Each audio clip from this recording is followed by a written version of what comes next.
Yes, sir. Good morning, everyone. After my statement, the chairman will open this meeting and explain the rules for this electronic meeting. Please keep your microphone on mute when you are not speaking. The technical support team may proactively mute participants if the microphone is picking up background noise. Board members should check to make sure the microphone is not muted before speaking.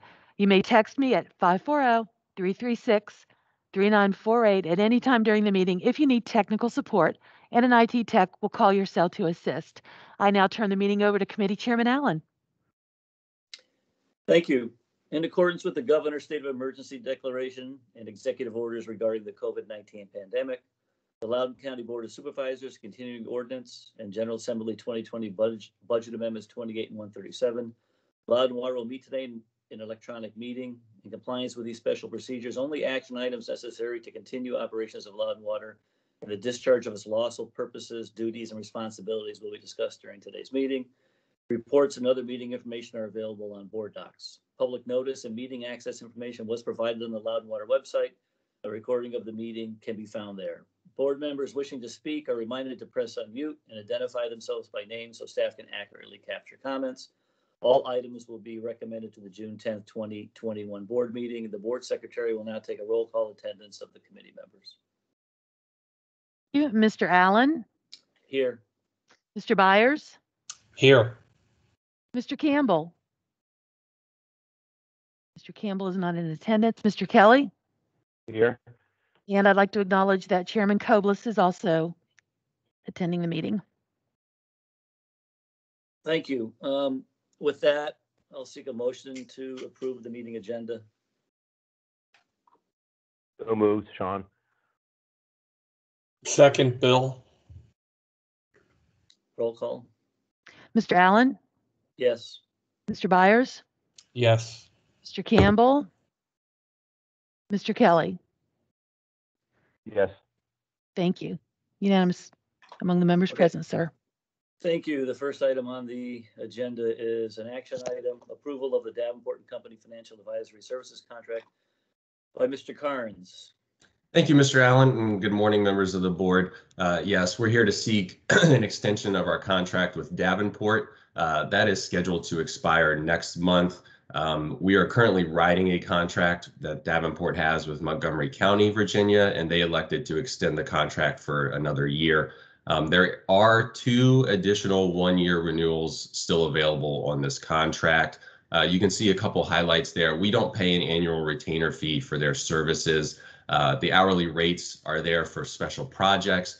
That is a slight increase from last year. The contract did call for a 1.4% increase in the hourly rate, and so that's been adjusted. Any debt issuance that we have will be agreed upon prior to the transaction based on a rate per $1,000. And then any special projects that we might need assistance with will be negotiated up front. So we have a long working history with Davenport, and we would like to extend that relationship for another year. So if there's any questions about that, I'm happy to answer them.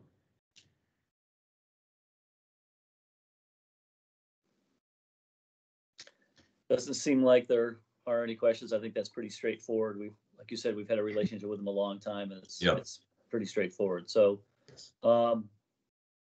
do we need to, does this go to the full board as an action item? I believe that's up to you, sir, whether you would like to put it on action or consent. I'm fine with consent. I think this is pretty straightforward. Okay. Now we're on to off of action items onto informational educational items. The first one is financial. Go ahead. I'm sorry. Could we get a motion and a second and a vote on that item to just send it to consent? Okay. All right, Mr. Allen. Will someone need a motion? So moved. It's Bill. Approval. Yeah. Okay. Aye. Second by Sean. Thank you. Mr. Byers? Yes. And Mr. Campbell? Not here. And Mr. Kelly? Yes. All right, and that will go on consent. Thank you. Sorry to interrupt. You're welcome. Okay, Mr. Carnes, monthly financial summary. So this will be for the month ending in April. This is still a draft. When we produce this, we hadn't closed the year yet. So total revenues equaled 51.6 million at the end of April, which is above our forecast of 47 million. Expenses were 45.1 million, which is below our forecast of 47.5 million. Capital contributions totaled 16.7 million, which is a direct result of 16.7 million in availability charges. Through the end of April, we had 1,005 new ERCs, and the breakdown of that is 507 for data center, 92 for commercial, and 407 for residential. So far through May, we've added an additional 77 ERCs, which brings us year to date 1,081. Through the end of April last year, we were at 1,024 new ERCs. And just a reminder, our budget for this year is 2,200 ERCs. The capital spending plan was budgeted at 89.3 million, and so far we've spent 20.2 million. Of that, 7.2 million was funded by user rates, and 13 million was funded by availability charges.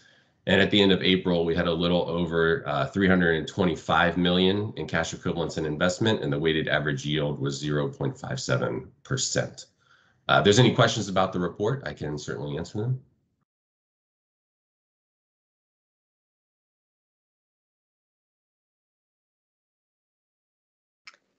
Seeing no questions, the quarterly investment review. Sir.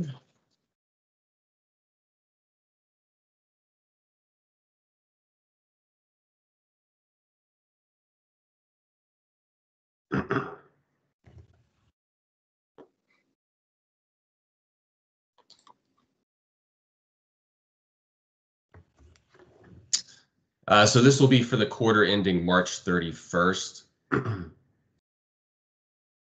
You could see at the end of March, our portfolio was just under 325 million. And the breakdowns there were pretty well allocated evenly here between federal agencies and treasury notes and some munis and a little bit of commercial paper and corporate bonds, and then liquidity. And most of that is made up of our LGIP holdings. And so this is for the end of March compared to the end of December 2020 versus March a year ago.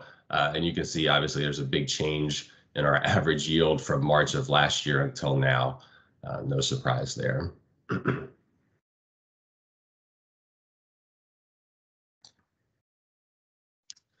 So during the quarter, we only had 15 million mature, and unfortunately that had a 1.65% yield. We invested $100 million last quarter, which is a lot for us, but if you'll recall, at the end of December last year, we had a large influx of cash due to developers paying availability charges before the January 1st rate increase, and so we needed to invest that money. And so we broke that down between commercial papers and treasury notes and agencies and a little bit of corporate bonds. And you can see our reinvestment yield was much less than what rolled off the books.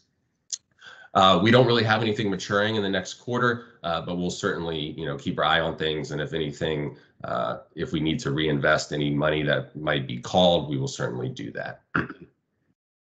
If there's any questions, I'm happy to answer them.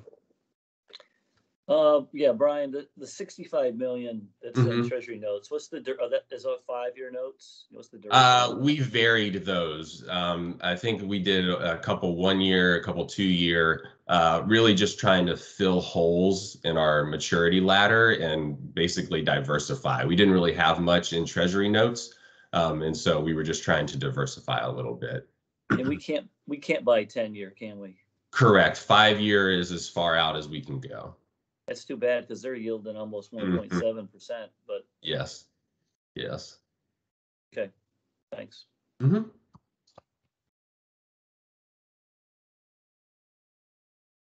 Any other questions? Okay, on to the CAFR. I need to stop control. There we go. While this is being pulled up, I did just want to take a moment to thank Sue Crosby and her staff. They're responsible for the theme and the pictures and the text that goes along with those. And they do a great job every year. And I think this year's looks really nice with the theme that they came up with. And so I just wanted to make sure that they're recognized because I have nothing to do with that whatsoever. So Brian?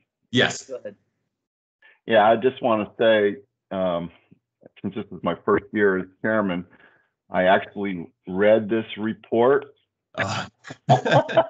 And I'm so impressed with you guys. I swear, I just can't believe how great this report is and how, obviously I'm not a finance guy, but it was just great to read. And I did like the fact that we got a draft, and there's that one picture that says, I think this, I don't know whether we're going to put this one in or not next to it. I thought that was pretty funny. Well, thank you very much.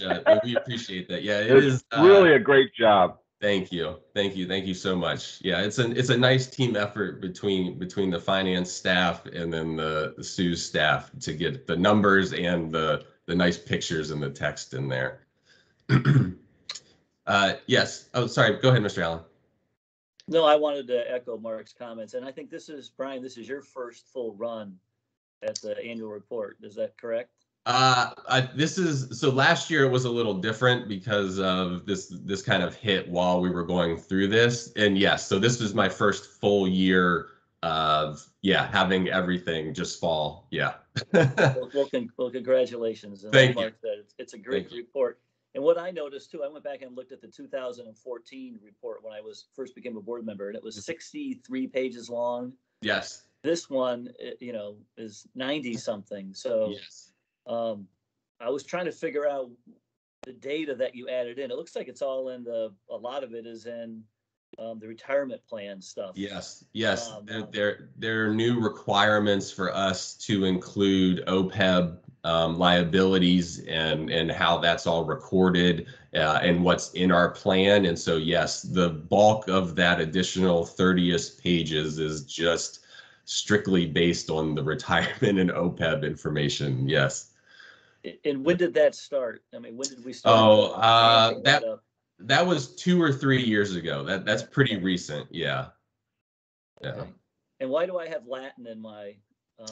Yes, that is because it was the draft when it was here, and so they Apertures, who does the printing and layout and everything, when they just put in placeholders for text, they just put in Latin. And so, yeah, it was strictly just because it was a draft. And so I believe Sue and her team have now finalized all the text. And so Latin will not be in there when you get the next round of this. Yes. I thought something was wrong with me when I was reading it. Okay. Yeah, no, the first time I saw it, I had to ask as well. And they just used Latin as a placeholder. Yeah. Okay. Thank you. You're welcome. Congratulations, Brian. I had flashbacks to the Jesuits beating Latin into me. Bad memories. No, very well done. Good team effort. Really looks terrific. And I hope you go for the annual award again. Yes, absolutely. That is our plan. You should be a lock. That's great. Yeah. Thank you. Thank you very much. Don't write it in Latin. Yeah. Yes. So yes, the 2020 financial audit is complete. The audit committee met yesterday morning, and our auditors, Jan Hyde Barber, presented to them their results. They did issue a clean, unmodified opinion for the 2020 financial statements. The write-up contained a list of some of the highlights. I'll just hit a few. Our assets did exceed liabilities at the end of the year by $1.8 billion. Our operating revenues increased slightly, about 2.4% from 2019, which is mainly the result of our user rate increases that went into effect at the beginning of the year. Operating expenses actually stayed flat compared to 2019. We did see some savings in things like electricity and travel last year, with staff not being on site and not really traveling for any conferences. And then customer growth was at 3,712 ERCs for the end of the year versus a budget of 2,900. So we were above budget, but you will notice a decrease in non-operating revenues because in 2019 we had 5,183 ERCs. So we still did good last year, just not as good compared to 2019. And yes, to Mr. Kelly's point, we'll bring this report to the full board in June for the full board's approval. And upon that, we will submit it to GFOA for the Certificate of Achievement for Excellence in Financial Reporting. YHB has reviewed it and they feel confident, and we feel confident that we'll be issued that award again. If there's any specific questions about the annual report, I can certainly try to answer them. I have one. Okay. On page 23, there's availability fees, and there's availability fees, capital contributions, 51 million, and there's a category that says availability fees other, which is 5 million. I was just wondering what the other was. So we allocate a portion to capital contributions and then a portion to the other, which is what you mentioned, based on, well, there's like calculation, and maybe Carla can jump in and explain it a little better. But it's based on kind of anything above our costs, I believe, that would be for growth goes to capital contributions. Is that right, Carla? Yeah, I think what you see is that has been allocated to non-operating revenues is really supposed to be representative of the comparison to cost. So it's a revenue and expense connection there. So some of the expenses that we incur, should be covered by those availability charges. And so it's just a match. But as Brian indicated, it's kind of a complicated calculation that, at one point in time, we were able to record all of our availability fees as non-operating revenue. And then that changed so that we were only allowed to allocate a portion to match the expenses. So that's what you see there. Okay. Sorry to throw a zinger at you, but I was trying to figure that out. Yeah. That makes sense. Does anybody else have any questions about the annual report? Well, everyone's quiet today. Okay. Well, when you get an annual report that shows how well we're doing, it's tough to really comment on anything. It's like we're doing fantastic, and it's everything's positive. It's great. We got a clean, unmodified opinion, so that's great. Mm-hmm. All right, then this just is going to go as an action item, I assume, on the.